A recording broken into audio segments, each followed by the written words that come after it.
Adan Schefter. And if you're with us earlier in the program today, Schefter, you told us that last night's somewhat surprising loss by the Lions may have completely changed the way this year's coaching carousel works. It sped up the entire cycle because the teams that are looking for head coaches, the Saints, the Jets, the Bears, the Raiders, and the Jaguars, I don't think they were expecting the Commanders to win, and for Ben Johnson and Aaron Glenn, the offensive and defensive coordinators of the Detroit Lions, to be in the mix, to be able to meet with teams starting tomorrow, and they can be hired as early as this week. And these two guys are expected to get head coaching jobs. I think with Ben Johnson, you're looking at the Las Vegas Raiders, the Chicago Bears, and the Jacksonville Jaguars all square in the mix. And he's going to figure out, I think, this week where he wants to go. Aaron Glenn, square in the mix with the New Orleans Saints, the New York Jets, maybe the Jacksonville Jaguars, or the Raiders. Now you start to look for hints and clues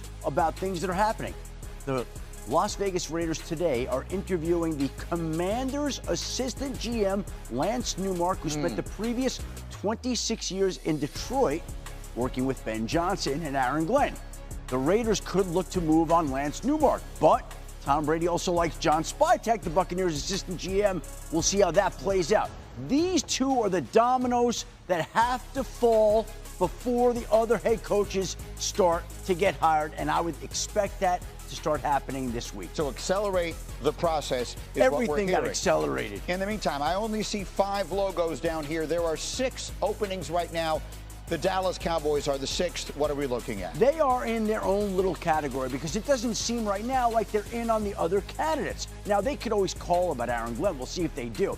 But to date, they've spoken with Kellen Moore. They've spoken with Robert Saleh. Leslie Frazier's coming up tomorrow.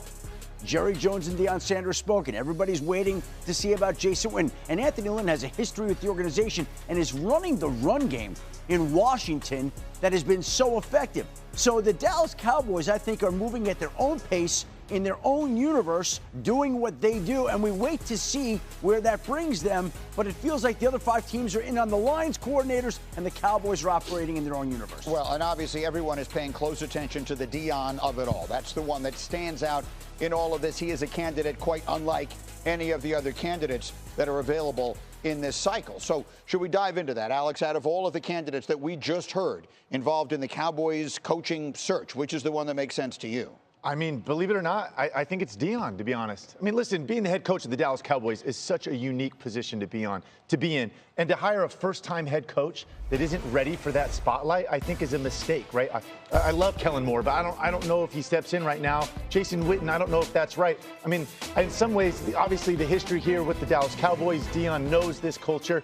But I think, listen, he has such a presence as a head coach, right? I think he casts such a big shadow. In some ways, I think he protects this Dallas Cowboy locker room, right, that is so affected by this spotlight sometimes, right? They've had great regular seasons. Then when the stage gets bigger, we've seen him not perform. I think Deion, in some ways, there's brilliance to what he does, and that he takes a lot of that on and kind of lets his players, focus on football, right? Yeah, what they should be. Yeah, so that's the same long lines as Jason Witten in terms of a former player that has a relationship with the owner that can translate it down to the players. I mean, has Deion even been interviewed? Is this? He doesn't need to interview Jerry. Yeah, that's what I think Jerry's got to decide, you know what, this is the direction I want to go. And then Deion would have to decide if that's the direction he wants to go.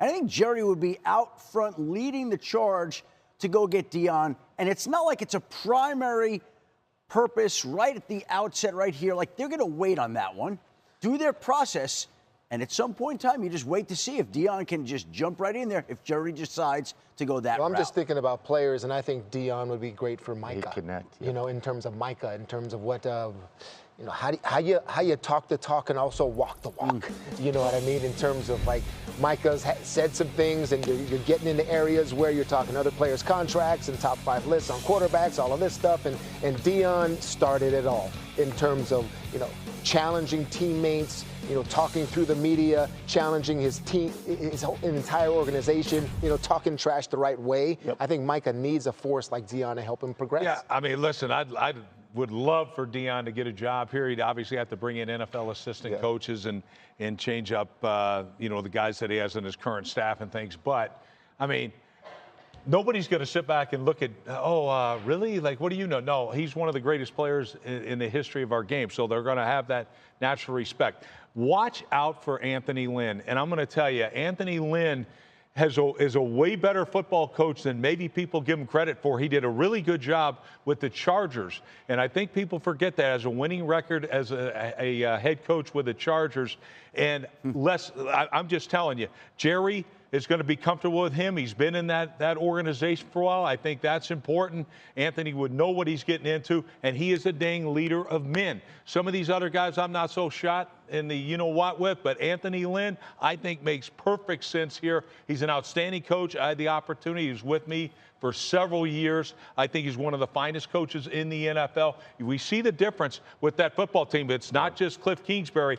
Anthony Lynn in charge of that run game, and believe me, they will play hard for Anthony Lynn. Yeah, experienced. I think the last thing on Deion is, listen, I think when you get beyond a lot of the stuff and the PR moves, Deion's an old school coach, right? Like the things that he's about. And I think he would put together a professional staff. And again, I do think he could step in and connect with these players. And we know from a business perspective, this would be must-see TV. But by the way, it would be a continuation also. We see Mike Vrabel going back to New England. We see Aaron Glenn in play in New York where he played, and some of these places. And D'Amico Ryans is in Houston, another guy. So that would just be a continuous. Dan Campbell in Detroit. There seems to be a little bit of a trend of the player coach going back to a franchise, and Deion will continue that. He'd be awesome. He'd be awesome. I think we're seeing a lot of things. It's now more important to get leadership. Like that's where it should be. That's who the head coach should be. And to me, I think we're seeing that trend also more than just a hot corner, even though Ben Johnson obviously comes to the top of that. But I think he's going to be dang Bill Walsh. So I've said it before, and I still believe it. I think he's that good. But we may have touched on this, Deion to Dallas. There in Buffalo for us. Graz, obviously, weather a factor, as it always is this time of year in Orchard Park. What's the home team? What are the Bills saying about the cold that's expected tonight? Pretty much that it's Sunday, Greeny. I mean, this is the Bills. Like, they live here. I talked to Taron Johnson, their defensive back, and he said, it's been cold here for 2 months, really, so we practice in it. We know what it's about. He said when it gets up into the 20s or 30s this time of year, it's like, all right, yeah, that's good football weather. So right now it's in the low 20s. It'll be probably in the teens at kickoff. Could be snowing, but this is what the Bills like. They love having people come into their house in January and play in this weather. Now, you're talking about that first meeting when the Ravens ran all over them. What can the Bills do to make it different this time? They were missing Taron Johnson. They were missing Matt Milano. Terrell Bernard missed that game as well. Those are their two starting linebackers, and in Johnson, a defensive back that really plays a lot of linebacker for them. So having those three guys healthy for this game, they believe and hope that that will help it be different when the Ravens want to run the ball, whether it's with Derrick Henry or whether it is with Lamar Jackson. The Ravens sound unlikely to have their top wide receiver, Zay Flowers, for this game. He's been dealing with a knee injury, officially listed as doubtful, not officially ruled out yet, but it doesn't sound like he'll be good to go for this one. So the Buffalo Bills know how the Ravens are going to come at them. They're going to want to do the same thing on offense, run the ball, control the clock as much as possible. And if they can do that, keep Lamar Jackson on the sideline, they feel like that'll make it a lot easier on that defense that the Ravens tore apart back in Week 4. All right.